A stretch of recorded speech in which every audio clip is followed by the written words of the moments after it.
If you've ever moved to Austin in August, you learn two things fast: how to breathe soup and how to love a cold Lone Star like it's a sacrament. I came down from Dallas for a systems analyst job with a healthcare network and told myself I'd give the city one summer before deciding if I belonged. On a Friday night on Rainy Street, with a cover band counting off Tom Petty like they'd never heard him but liked the paycheck, I met a woman who tilted the whole scoreboard. She was at the bar in scrubs, hair up, hospital badge turned backward like a secret. I was debating whether the tacos from the truck out back were religion or just really good tortillas. She ordered a water and a whiskey, which is the most ER nurse order imaginable, and caught me looking at the double like I was studying a flowchart. Rough night? I asked, nodding at the whiskey. Just finished a double, she said, nodding at the water, and her smile had that exhausted brightness nurses have when they decide to be kind anyway. I'm Jenna.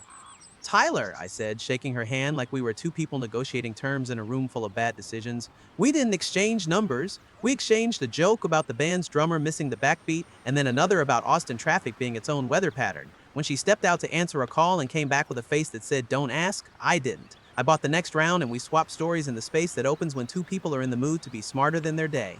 We started seeing each other in the hours ER nurses and systems analysts can find, which is to say not many and often weird. There were breakfasts at 2 p.m., dinners at 9, and once, an emergency Target run where we laughed until we cried because I had never seen a person triage home goods like a trauma surgeon. She kept a pair of flats in my car and a toothbrush in my bathroom and a growing number of memories in my phone. She met my dad, Frank, who has perfected the art of being a quiet man with a good grip. She met my mom, Diane, who has perfected the art of turning any room into a courtroom, where she represents the defendant with her maiden name and 3 photo albums of character witnesses. She met my brother, Mark. If you've got a younger brother who was born slick, you know the posture. Mark can sell a truck to a person who works from home and lives upstairs. Even as a kid, he made eye contact like a mirror. Mom adored him the way some people adore small dogs and luxury candles. Dad loved him too, in the way fathers love sons who find the edges of the yard and return muddy, smug, still convinced the fence was a suggestion.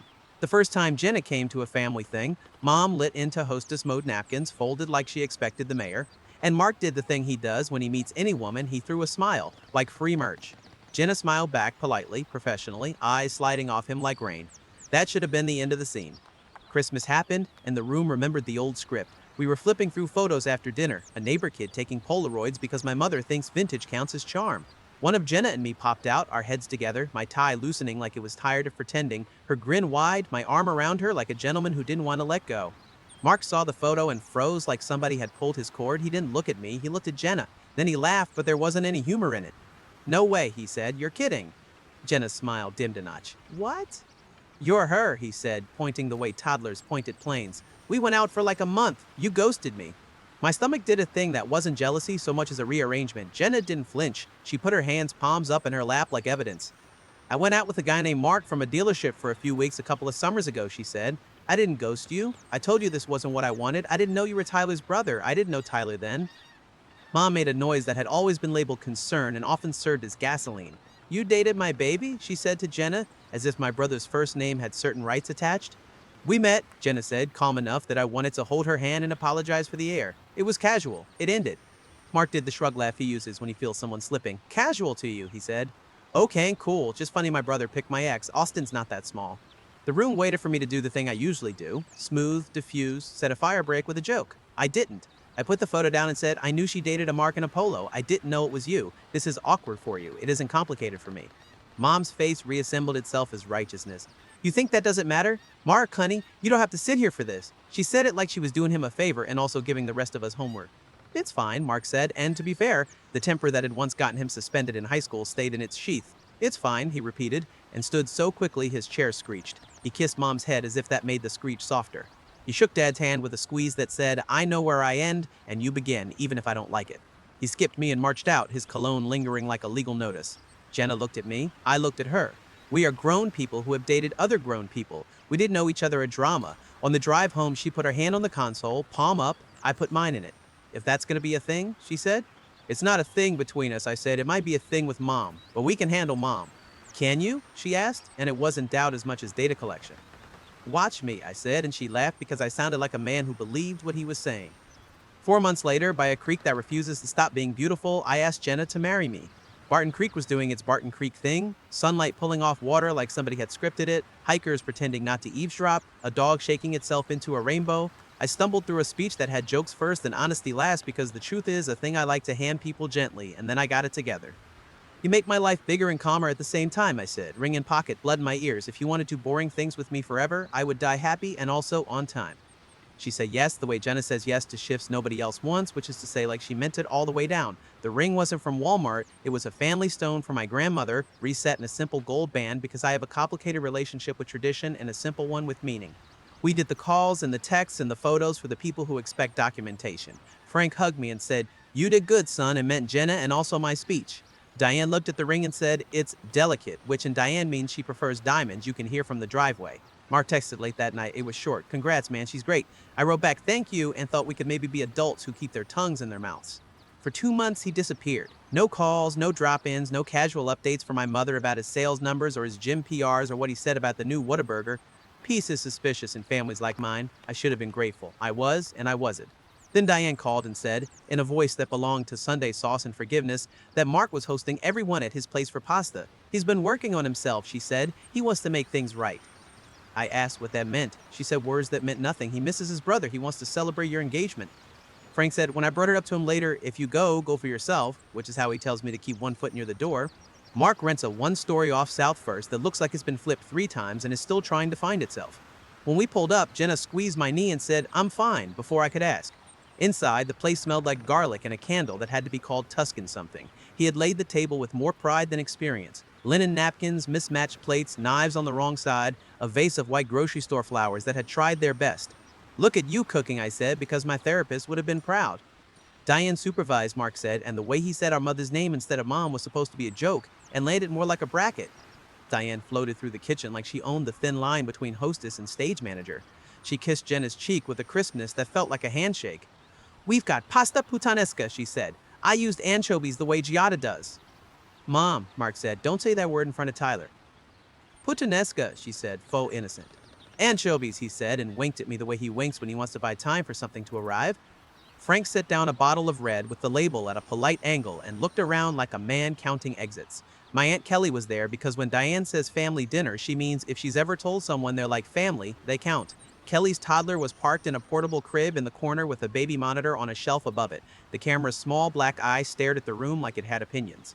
We ate, we complimented, the pasta was fine, salty the way someone gets when they've decided flavor is an argument. Mark poured wine into everyone's glass with the ceremony of a man who wants credit for behaving. Diane asked Jenna about hospital life with the kind of concern that's also a test. Jenna answered in sentences that did not invite cross-examination. Frank told a story about a broken sprinkler head he'd fixed this morning with duct tape and prayer, and everyone laughed the way families do when the alternative is crying. Dessert was store-bought tiramisu with too much cocoa on top. Diane brought it out like a witness for the defense. Mark stood, dabbed his mouth with his napkin, and then, like a magic trick you can believe only because of where you're standing, he dropped to one knee in front of my fiancée. Time gets loud when a room forgets how to breathe. The fork in my hand clinked on the plate, and I will hear that sound again when I am 80. Jenna's face went white with a blush on top like a thunderstorm over a salt flat. Diane smiled, the kind of smile that looks like a sermon. Frank's chair scraped back.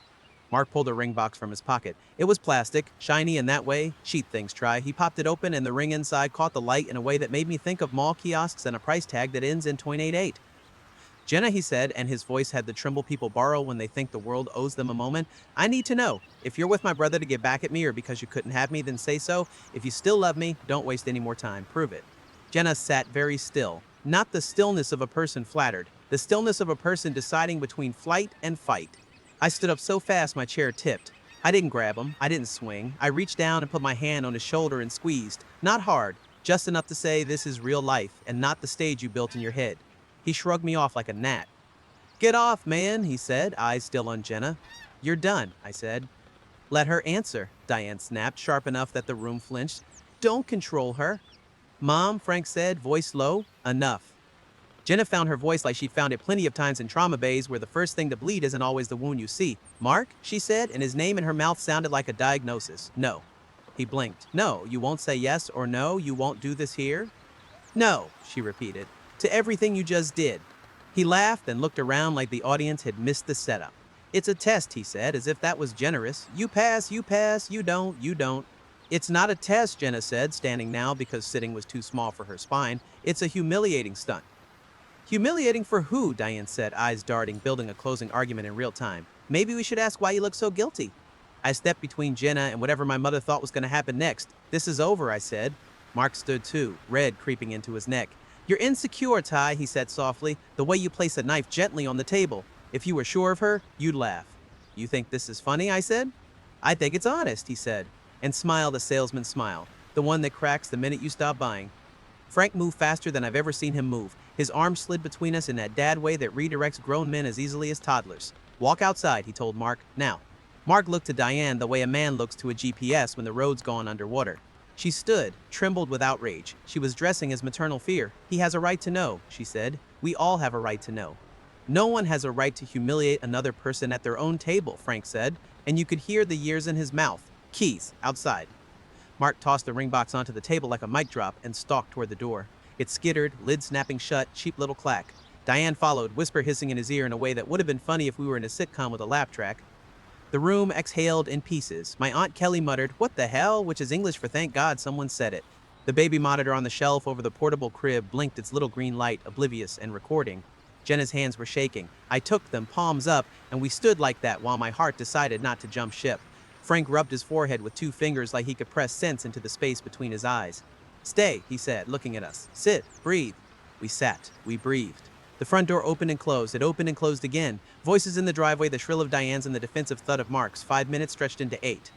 My phone buzzed on the table. I glanced down because I am not a person who ignores alerts in a crisis. It was a text from my cousin Amy, who lives 2 houses down and whose nanny sometimes watches Kelly's toddler when the adults play host. She had the baby monitor app on her phone too because subcontracts are in the bloodstream of our family. Her text said, "Please tell me that stunt was not a surprise. Then, also, you should see this," followed by a 30-second video attachment. I looked at Jenna. She mouthed, "What?" I tapped play. The video was from an hour before we arrived. The baby monitor camera had been pointed toward the living room, catching the couch, the rug, the spot in front of the coffee table where my brother had just proposed to a woman he doesn't get to speak to anymore without an adult in the room. In the video, the angle is high, the audio muddy. You can still hear Diane clear as a bell. No, slower, she said. You go down on your left knee. Say her name first, then the "if you still love me" part. Pause before, prove it, so she feels the weight. Mark practiced, ring box flipping in his hand like a coin he meant to land on heads. He wobbled on one knee, laughed at himself, then did it again with a seriousness that would be noble if it weren't so gross. Jenna, he recited, eyes on the empty air like he liked the way it looked. I need to know. If you still love me, prove it. Good, Diane said, and remember to say, it's just a test if Tyler blows up. That way it's about his insecurity, not your honesty. My hands went cold in the middle and hot on the edges, the way they do when adrenaline wakes up and doesn't know where to go. I scrubbed the replay to the end and watched both of them look around like burglars, making sure the motion detector is off. I hit play again because I'm an analyst, and data doesn't count in my bones until I put it through more than one pass. I looked at Jenna. She had gone still again, not with indecision this time, with something like relief, not because this made any of it easier, but because now we weren't responding to chaos. We were naming an operation. Frank's phone buzzed on the table, vibrating itself toward the ring box as if the 2 objects were magnetized by dread. He glanced at the screen, sighed, didn't pick up. In the driveway, a car door slammed. "Ty," Jenna whispered, voice a scalpel. "Show him." I nodded, locked my jaw so my voice wouldn't break out of its lane, and stood, the phone warming my hand like a small truth that had been waiting to be held. I slid the phone across the table to my dad. He put on his readers like a man preparing to fix a small engine and watched the clip without interrupting it with the noises people make when they're writing a different ending. At the pause for prove it, his jaw set in a line I'd seen once when our neighbor hit our mailbox and drove off. "Play it again," he said. I did. He watched a second time.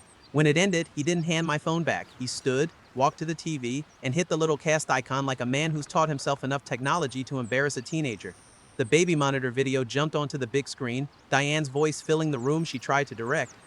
Jenna didn't look away. My Aunt Kelly didn't either. The baby in the portable crib hiccuped in her sleep and sighed like a punchline. In the driveway, a car door shut. Then the front door opened and Diane swept in with Mark behind her, both of them wearing the faces they use when they've decided the narrative is almost under control again. Frank hit pause just before the part where Diane said, "Make it about his insecurity." He pointed at the screen as if it were a witness. "Explain," he said. Diane blinked. It was only half a second. "But when you grow up with a woman who learned to hide the pivot, you can tell when her foot slips. That's out of context," she said. "We were role-playing. You have to rehearse if you want moments to land." "Role-playing," I said. "You staged my brother proposing to my fiancée in his living room to test her for me. That's the context, right? Because the camera caught your rehearsal better than your conscience did." Mark tried to grin. It came out crooked. "It was a joke," he said. "A prank, like YouTube stuff. You all watch those? People do wild proposals for views?" Jenna's laugh was small and sharp. "Who was the audience?" she asked. "Your group chat with your aunts? Or the guy you needed to prove you could still get?" Diane's face flashed a flush. I know is shame taken hostage by pride. She opened her mouth, closed it, then lunged for the only ground she knows. Tyler, you're turning this into something it isn't. If you were secure, you would have. Don't, Frank said, not loud. The room heard him anyway. My phone buzzed again. Amy, also, the auntie's chat. I typed what? And a second later, a screenshot landed. It was the exact nightmare you'd design if you were cruel and good at Photoshop, Diane, in a thread with Aunt Kelly and Aunt Marie and Cousin Linda, the thread titled Family No Men, a timestamp from an hour ago. Diane, tonight's the night, he has the speech. If she flinches, we know she's not over him. If she storms out, maybe that's for the best. Better now than after the big day. Aunt Marie, you're wicked. Lowball. Make sure someone films it. Diane, already handled. There's the baby cam. Kelly's app records. Please don't tell Frank. He'll be mad until he sees it works. Kelly leaned forward. I didn't see that before now, she said, voice tight. I've got 2 kids and 1 brain cell at this hour. She looked at Diane. What is wrong with you?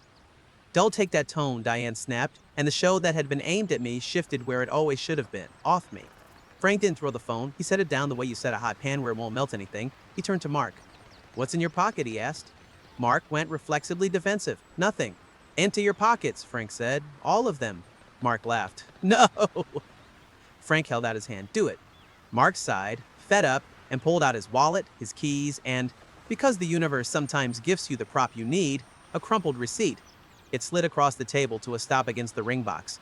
The little block letters at the top couldn't have been clearer if they'd been neon. Walmart, jewelry, 3988. Just in case you needed a memo line on the humiliation, Jenna said, not unkindly. She looked at me and squeezed my hand like she was checking my blood pressure. We're leaving, she said. Diane lunged for another lever. You can't run from family, she said. This is what families do. They pressure test. We were making sure you two weren't a rebound. This is what reality TV families do, I said. The rest of us buy a congratulations card and keep our mouths shut. Frank picked up his keys. Diane, he said, you and I are going to drive home. Mark, you'll take your own car. Ty, you and Jenna go. Breathe. Eat something somewhere that isn't here.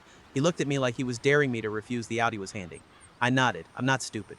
At the door, Diane tried one last time. Tyler, you'll thank me when you calm down. I will never thank you for teaching my brother to kneel in front of my fiancée, I said. Not on this earth. We left. In the car, Jenna's hand steadied first. She put one on my knee and said, I'm proud of you, which is a sentence that can do more for a man than any speech he writes for himself. I laughed then because sometimes your body picks laughter over tears like it's flipping a coin and then you realize it chose right. We didn't go home. We went to a diner that looks like it's been there since Austin started, where the coffee is rude and honest and the pie is always one slice away from being the last. I ate half a burger and tasted none of it. Jenna killed her fries and a slice of pecan pie and then stole the pickle off my plate like nothing bad could happen in a world where you get to do that. We made a plan, because plans save you from swimming in a pool with no edges. Boundaries, Jenna said. We draw them, we defend them, we don't apologize when someone runs into them and bruises themselves. I've been the guy who shows up and smooths and mediates since I was 10, I said. It's a habit dressed up as a virtue. It kept you safe, she said, and it made you useful to a woman who likes her chaos carried. We're not doing that anymore. At 11, my phone buzzed. It was Frank. 2 words. I'm sorry. Then therapy. You. Me. Mark. Not your mother. I stared at it. He said it, I told Jenna. He did, she said. Do you want that? I want him, I said. I don't want Mark. But if Dad comes with, maybe I can do 1 session without chewing through my own tongue.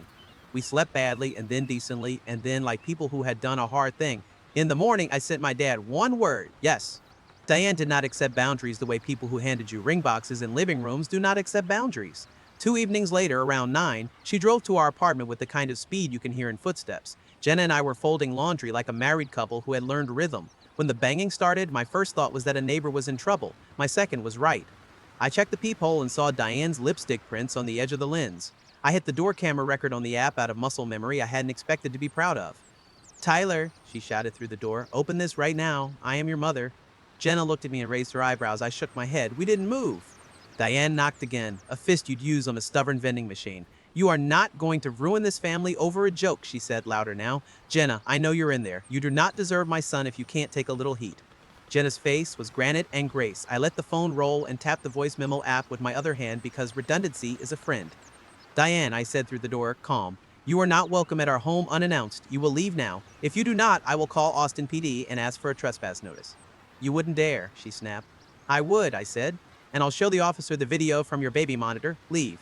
She switched tactics like she was changing lanes in traffic. This is why Jenna isn't right for you, she said, voice going cold. She's manipulative. She makes you rude. Any woman who lets a man speak to his mother this way is a... Okay, I said. I'm calling. I dialed.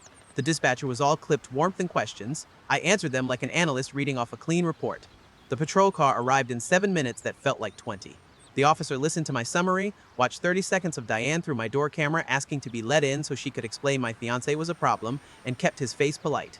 He issued a verbal trespass warning, told her that future appearances without invitation could lead to a citation, and asked her to leave the building. She tried to give the officer a speech she had been writing since I was 12. He wasn't in the mood for a monologue. He walked her to the elevator like a man escorting a very irate cat. By 10 the next morning, Margaret had drafted a petition for a temporary restraining order. I had the video, the baby monitor recording, the aunt chat screenshots, and a tidy summary of the Walmart receipt. We had a hearing that afternoon.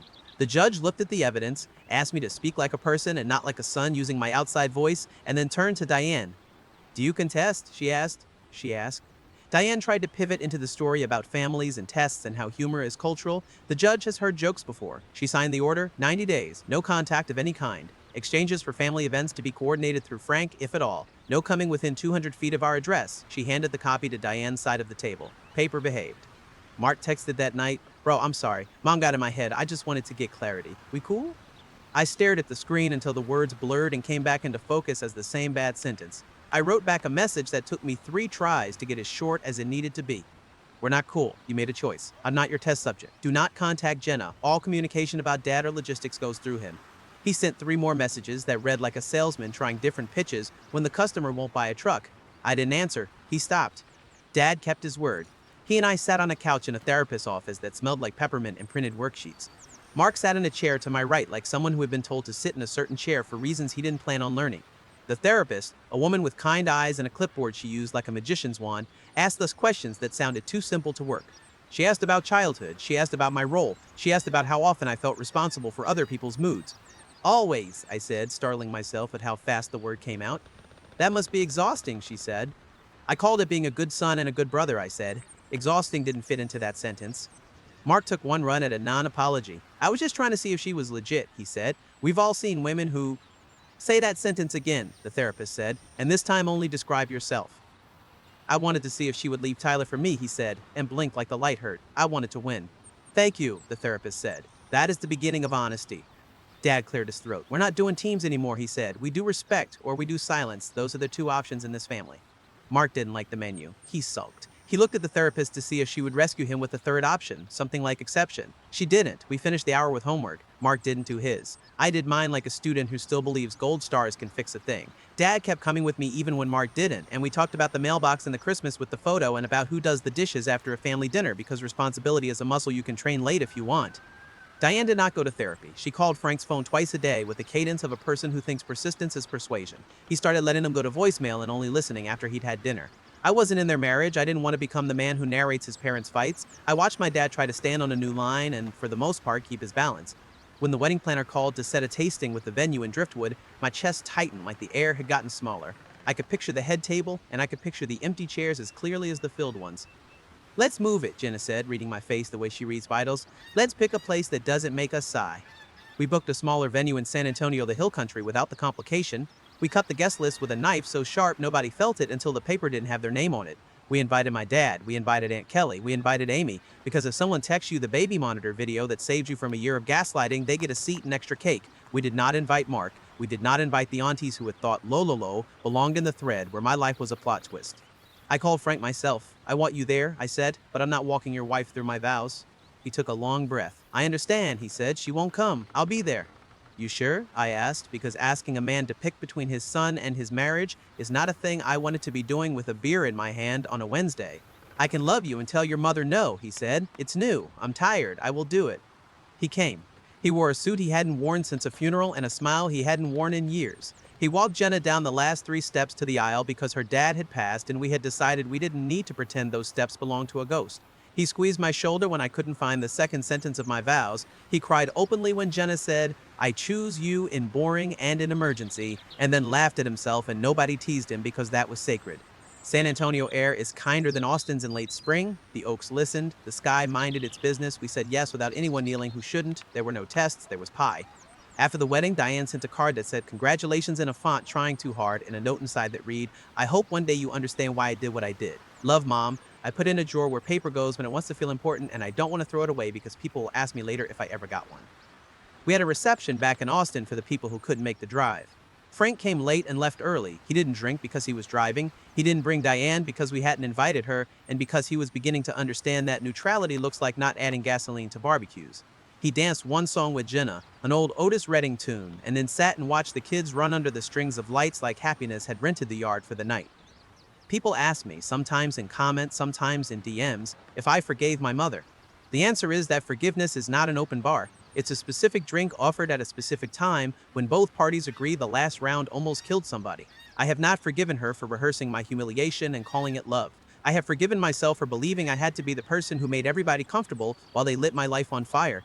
Mark tried once more to come back in sideways. He sent a link to a truck he thought I'd like with a message that said, "Got you the friends and family price." I didn't respond. He wrote, "Mom says you're being cruel." Then 3 made you look text. Then nothing.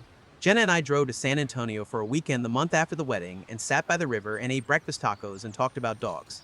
That is what peace looks like sometimes. Onions and eggs and a dog we will adopt when the schedule makes sense. At night, we lay in a hotel bed and talked about the thing that got us here. The old habit I had of being the guy who saved everything because maybe then the yelling wouldn't start. "I like you better now," Jenna said, head on my shoulder, voice sleep heavy and straight. "Not because you became mean, because you stopped auditioning for roles that weren't yours." "I still want to fix things," I said. "I know," she said, "but now you ask if it's your thing first." Here's the part of the story where the moral tries to show up wearing somebody else's jacket.